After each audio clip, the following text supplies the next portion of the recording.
mới bị ăn quả này platinum mà đuôi mất rồi.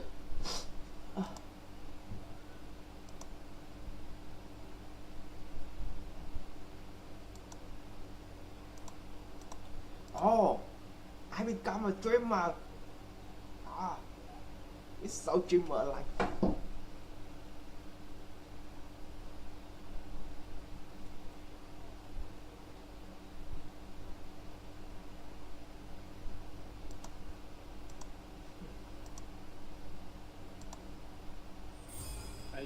I thought it would be about that thick, and it would be 50 haiku. But it ended up, I wrote 300 haiku, and I wrote a introduction that was close to 450 pages. Oh. So it's got a 450-page introduction, and then it's got 301 haiku. And the introduction is, what does it say here? It says, in 201 chapters and 601 paragraphs. So the little book I was going to do ended up being like that, and it kind of grew. So I kind of like different things. This book is a smaller book too, and it has I think of it as a circus. The poems are all different, and I have a Chagall painting in the front, and on the back it's got a Rumi quote: "With passion pray, with passion make love, with passion eat and drink and dance and play. Why look like a dead fish in the ocean of God?" Rumi. So I have a poem in here that is about my dog, Jessie. This is not an earth-shattering poem, it's just about my dog, Jessie. We had to put down Jessie, my dog. Tomorrow's the last one. I was driving back from a music recital this evening and found myself cruising down a street I used to frequent 30 years ago, but haven't driven down since. So many of the places I used to go to are gone. A favorite Italian restaurant, now a fitness center. A bookstore, now an antique store. A cafe where I read most of 100 Years of Solitude, now an ice cream parlor. It isn't as if I was planning to go to any of those places, but it makes me sad to know they're gone. It doesn't really matter. I'm 72 years old. A lot is gone. It's all gonna go, eventually. By the cafe, a boy was walking his dog along the sidewalk. One day the boy will be gone, along with his dog. My dog's gone. Jessie used to lie by my feet as I sat at the computer trying to write a poem. She's gone now. No more Jessie. After I'd written the poem, I'd take Jessie out for her midnight walk. Sometimes we'd pass a house and the people inside might still be up, sitting at the table, talking and drinking. But mostly the streets were quiet, and she and I would enjoy the night air, the way the leaves rustled when a wind came up from the ocean. Maybe a poem would be buried in someone's front yard, and Jessie would dig it up and bring it to me, like a bone she'd just found. That poem about the man in charge of watering, Jessie dug that one up. She just dug it up and brought it to me. "What you got there, girl?" She dropped it on the sidewalk, then trotted off, looking for more poems, more bones. No more bones now. And few poems to be dug up except this one, which is torn at the edges, and I've stopped caring about the line breaks or the metaphors or even the kind of things a poet is supposed to do when writing a poem, making everything ship shape. No more bones, no more ship shape. I'm not even sure you are reading this poem right now. Maybe no one is reading it. Like I said earlier, it doesn't matter, you know. I write the poems anyway. Jessie will come back some night, take my poems on our walk, and bury them in someone's front yard. And all I'll have to do in my remaining years is walk my weary bones down the sidewalk and dig them up. Dig up those poems that Jessie buried. My good girl, dog, taking such good care of me then and now. Jessie won't be with me, but I'll thank her. Give her a good rub on the back then I'll let her go. So that's about my dog, Jessie. That's beautiful. So it's not so much rhythm as the voice, you know. Sometimes there are rhythmic things you can do, and that's part of your technique. So it depends. If I'm doing to be read and sung, you know, the repetition, then I would do that. It's also about loss and change. You know, you mean talked that- about walking down the street and this restaurant isn't here anymore and this bookstore has changed. Well, it's about, I'm 70, I wrote that when I was 72, I'm 78 now. So I wrote that 6 years ago. It's about thinking, you know, as I said, my dad died when he was 54, and I always thought I would live longer than he did. So, you know, when I wrote the poem, I was 72, and, you know, I'm feeling older. Your bones, your body, you don't, you know, I can't dunk anymore. You know, I can't throw a football 70 yards. And so you also think of what you can't do as an artist, that you're getting older and things are going to be gone. You're going to lose things. Friends will die and loved ones will leave. And I was just thinking about that and feeling all that. And then Jessie was gone, but I thought of how she would bury my poems and then dig them up, which is a metaphor, of course. And that eventually I'd pet her and let her go. That at some point, the poems don't come anymore. And the muse that brings you the poems, whether it's your dog or the muse or whatever, that will end too. And you have to let it go. You have to give them a pet and let it go. Whether it's a poem or a lover, a loved one, a friend, whatever. What do you mean by the muse won't come anymore? Well, the muse, you know, I don't believe in the muse, but I'm just using that cliche. But you know, poets they sit and write, and the muse comes and gives you the poem. I don't believe that. I believe that the muse is in you. But I just use that cliche as a kind of idea that you'll be sitting at your desk and nothing will come to you. You know, the muses will say, you know, we got to work with this guy in Chicago. He's just 20 years old. He's just starting out. You know, take care of yourself, Jack. So I use that cliche that the muse won't come anymore. You won't have it. What, an athlete can lose it, a writer can lose it. You never know. But can you lose it for a while and get it back? I know the writer's block, but is that really that the muse won't come anymore? Well, look, we're getting into technicalities here. I don't believe in writer's block, okay? I can write a sentence. Hemingway once said, when he had writer's block, he said, he would write this down. You've done this before. You can do it again.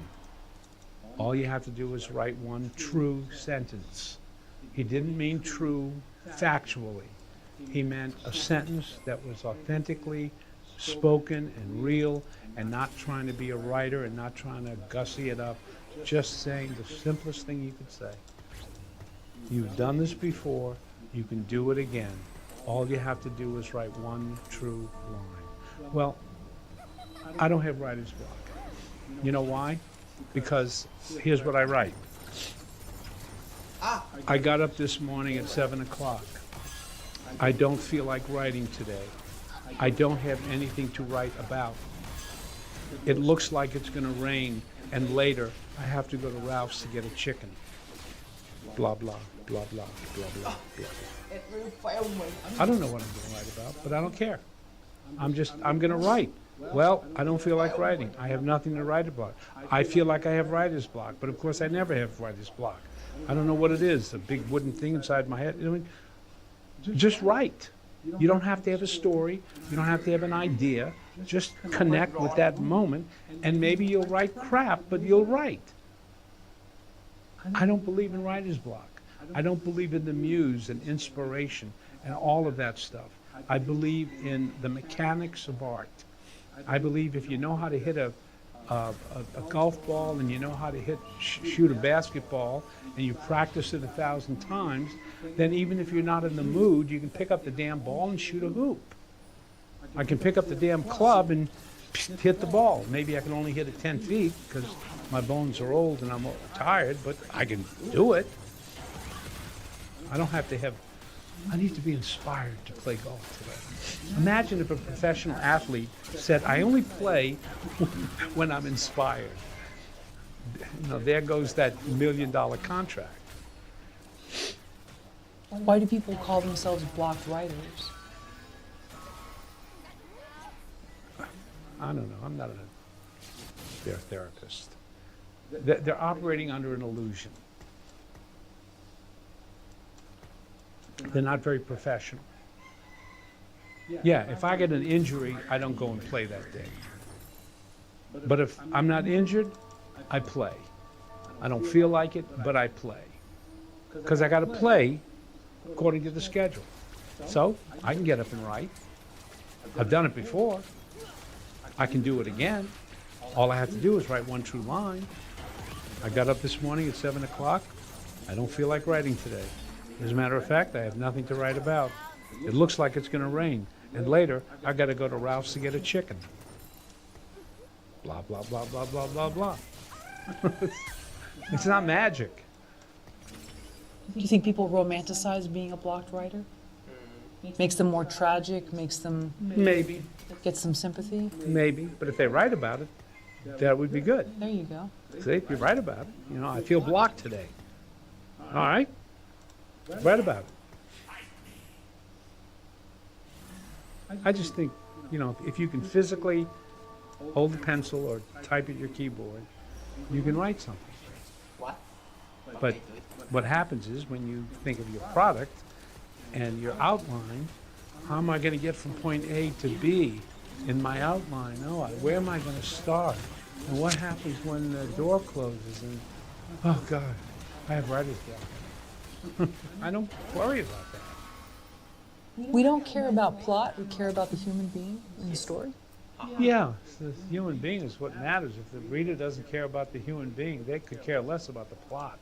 Everybody tries to come up with plot. I mean, plot's important. And I could do a whole lecture on the difference between plot and story. There is a difference. Story is the chronological sequence of the event. A plot is how you arrange the sequences. And sometimes you don't always start at the beginning and go to the end. Sometimes you start at the end, and then you go to the beginning, and then you go to the middle. You know, then you have a flashback. I mean, plot is much different than story. But when you're writing a story or your plot, if the protagonist, whether it's first person or third person, if the reader doesn't care about that character, why would they care about the plot? They care about a character, and then they want to see what's going to happen to the character, and that's the story. So character is most important. Every writer will tell you that. It's almost a cliche.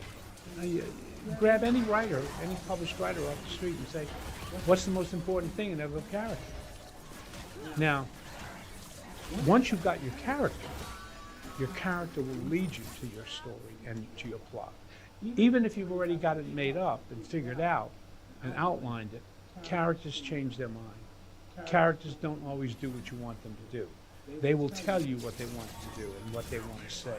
And all of a sudden, your character leaves for Tierra del Fuego, and I didn't plan on that, but now they're on a ship going to Tierra del Fuego, and they're meeting a tall, dark woman with a long cigarette holder and a cigarette that has a long ash. Whoa, where do I go with that?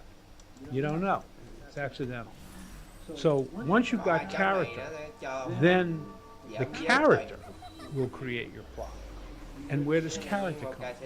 Character comes from the voice.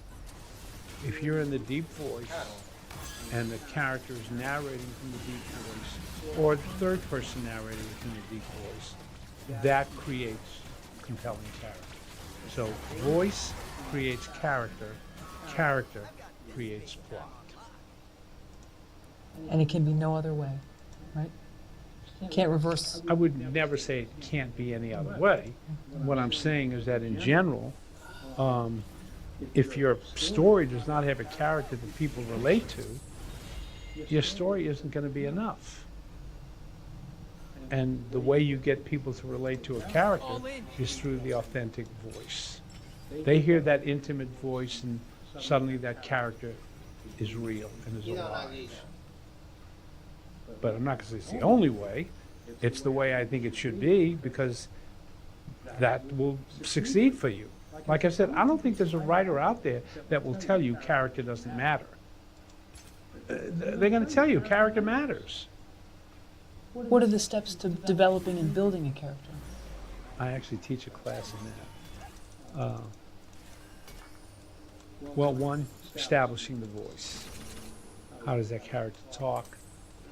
How do they see the world? What is their attitude toward the world?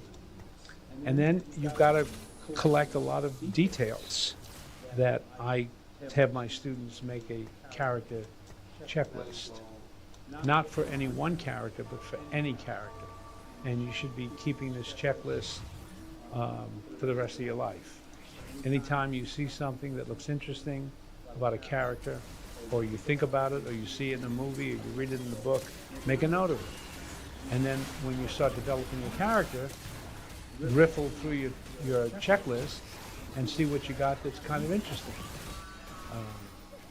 So you want to find things that make the character compelling because of little things. What do they keep in their refrigerator? How do they wear their clothes? How do they eat eggs? How do they eat sunny side up eggs? So you should be paying attention. You know, a lot of writers, they don't pay attention. They've been to a coffee shop or cafe 100 times, and they've never really looked at how people eat. If you look at how people eat, everybody eats a particular way. The way they hold a fork, the way they cut their food. Sunny side up eggs, you should watch 10 different people eat sunny side up eggs, and every one of them will do it differently. I saw one guy, he cut the white, put it on the fork, dipped it into the yolk, okay, and eat it. And the yolk would come up white. So he kind of kept doing that. I saw another guy eat the white without touching the yolk. Never touched the yolk until all he had was the yolk in the center of the plate. And then he took his fork and he slid it under the yolk, picked it up, and I tell you, to me, I couldn't do that. Gets his fork under the yolk, and the whole thing, like he'd been waiting the whole meal to get to that yolk. Now, to me, yolk creeps me out. I've got to mix it up. When I was a kid, my dad would have to cut it all up for me because I didn't even want to dip it I wanted it all cut in little pieces and all mixed together. It would be a scrambled sunny side up egg, and I would eat it that way, dipping my toast into it. If you look at people eat their food, you'll find a lot. So you could do a checklist on hundreds of little things about people. What does their refrigerator look like? Everybody's refrigerator looks different. And when I go visit a friend or anybody's house, even if it's a stranger, you know, someone says, "Oh, let's go over to my friend's house or something." I look at their refrigerator and I look at their medicine cabinet. Oh. And I look at their books. Oh, interesting. I can tell more about a person by their medicine cabinet, their refrigerator, and the books they have than anything else. Whatever they are acting like, I know about them by that. Now, as a writer, I'm going to make notes of things I find interesting so that I'll use that in a book for a character. You know, people who have 10-day-old milk in the back, or they have lots of Tupperware and everything is in there and it's already moldy. You know, how do people arrange their refrigerator? Some are obsessive compulsive. They've got everything neat and perfect. So same with the medicine cabinet. Boy, medicine cabinet tells you everything. Oh, like what? You know, someone's got a tube of cream that's been licked and the cream hasn't been used in about a year. But they've kept it because who knows, that rash may come back. And you can see the top, the cream that was squished out of the top is now brown. And it's been, they didn't even press it neatly or something. One guy's got his toothpaste and he rolls it as he goes. Another person, they're squishing it here and there and it's a mess. So there's all sorts of little eccentricities that you can find in a medicine chest. Make a note of them and keep it on your checklist, because one day you'll be writing a story and you'll have a minor character and you'll have an opportunity to mention something in their medicine chest that will be interesting. What about books? What does that tell you about Well, someone? I always look at books, see what people are reading. You never know what people read. And you'll find anomalies too. You'll find all their books are about one subject, and then they got one book on Aristotle. And you go, what are they reading Aristotle for? Then they'll have another book on how to make $1 million in the stock market. Or something, you just, this person's got one of their books that they must have read in first grade. Jimmy Potts Gets a Haircut. And you open it and it's got little illustrations in it, and it's a story about a kid who gets a haircut and the barber made a bad cut and some woman thinks he got hit by a truck. It's a story for like a third grader. And he still got it. I wonder why. Gee, I'll use that in a novel one day. So you make notes of things that you think are interesting, and you put it on your checklist. And you have hundreds of things on your checklist. All sorts of things. Just their emotional truth, just their anything. And then when you start writing a short story and you got a character, you think, all right, what have I got on my checklist? Maybe I can use some of this stuff. The way they clean their glasses, the way they wear their glasses. The inside of their car. Well, that's another thing like a medicine chest. The inside of the car. I knew one guy, every time I'd get in his car, I'd say, why don't you grab a shovel and dust up? It was that, it looked like, what do you call it, the junkyard. Or the ones with serial killer clean, where you're like, whoa, this thing's been... You get in a car that's absolutely pristine. Yeah, Wow. a little freaky. Wow, I don't know. I think I admire this person. Oh, okay. They really worked hard. I'll have a penny on the mat, on the, not the driver's seat, but over there. It's been down there for like months, and I just don't feel like picking it up. And I kind of got used to being down there. I figure, I'm not going to pick it up. Let's see if someone else picks it up. And if someone else does pick it up, I'll go, oh, okay. Character, interesting. Some people won't let sleeping dogs lie, and some people won't let lying pennies sit. So, you find out little things that are interesting. I read a detective novel a few years ago, 30, 40 years ago. And it was about a character who's the main character in all his detective novels, who is a detective, and a crooked sheriff in a small town in Florida throws him in jail for something. So he's in jail for like 2 days, and he's just trying to keep his sanity and figure out who did the murder. But in order to keep himself occupied, he thinks of things. And one of the things he thinks about, and it's a 2-page essay. You're not old enough to remember this, but when I was a kid and you had skates, nowadays skates are attached to shoes.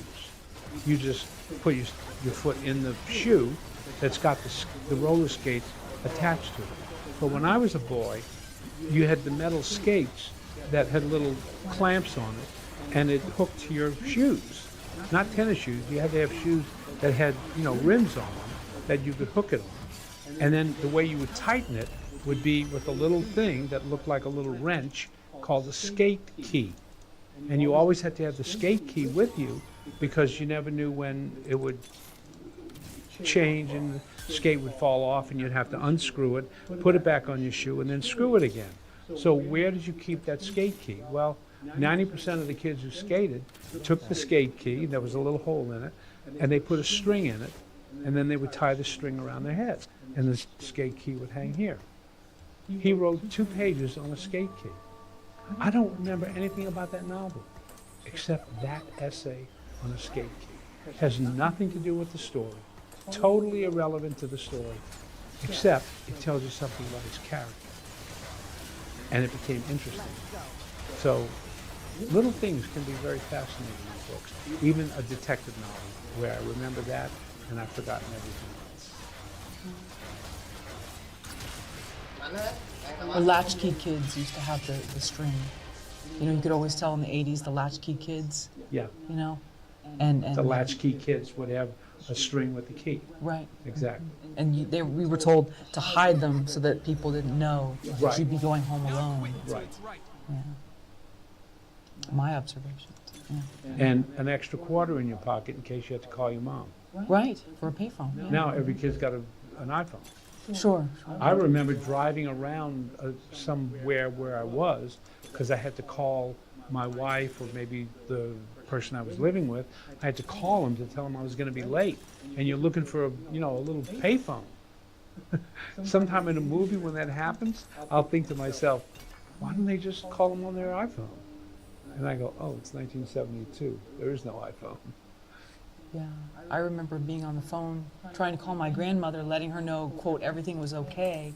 I was in a little bit of a rough part of town, and somebody was making a nefarious deal and yelling about it, the payphone next to me. And I'll never forget, he was really angry, and I'm thinking, and my grandma was like, is everything okay? Oh yeah, everything's fine. But that's LA, you know, at that time with the payphones. I don't know. It could be anywhere. But you see what just happened? I talked about about stuff in a medicine chest, how you eat eggs, a skate key, and then you thought about the latch key, and then we got into the calling on the phone, and you remembered how you had to call your grandmother to say everything's fine, and someone is yelling over there doing some kind of drug deal or something. It was bad, yeah. There's a scene from a novel, and which has nothing to do with the story, but it might be the event that the reader never forgets. They'll forget your plot, Sure. but they'll never forget that moment where you're on the phone trying to tell your grandmother you're fine, and there's a drug deal going on there, and somebody's yelling and screaming, and you're not exactly in the best part of town. Right.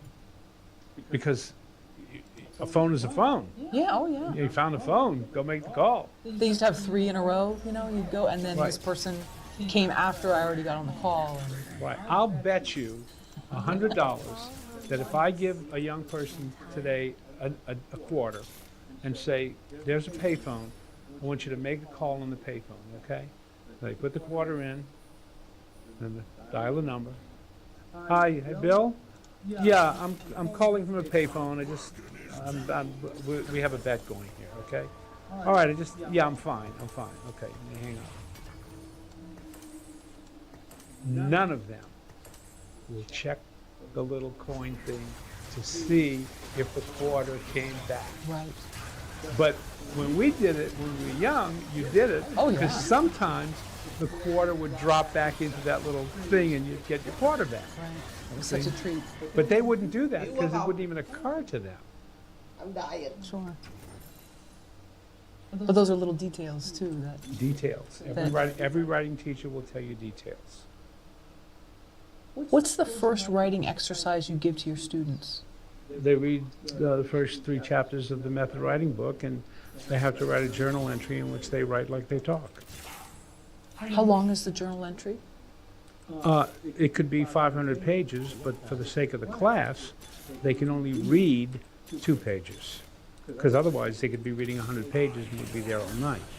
But I don't say you can't, I'm saying write as much as you want in your journal for that day or that week, but for the class, limit it to about 500 words, which is about 2 pages, so that we can respond to it.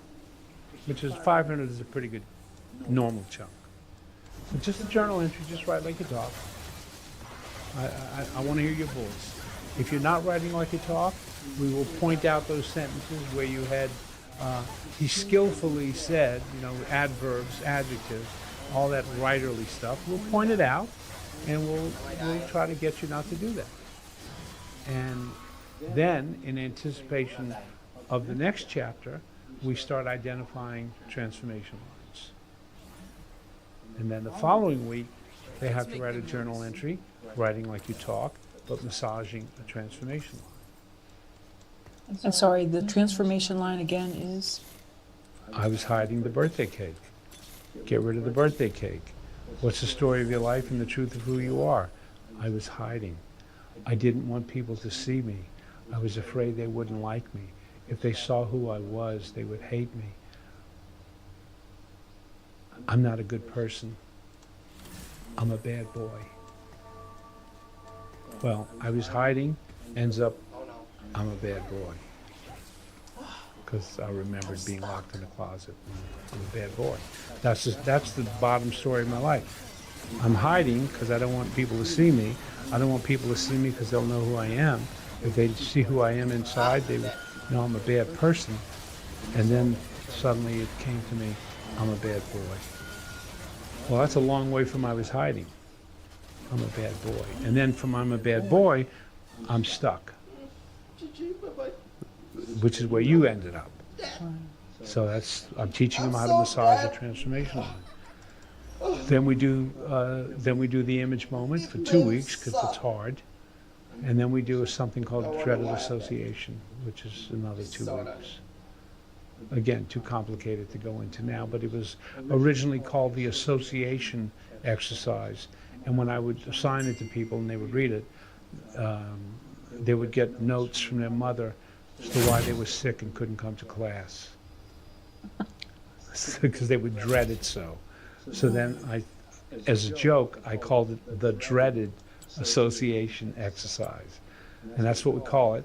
And then, of course, they do it and they bring it to class and they're just shocked as hell how good it works and what they can do with it and how it can be a very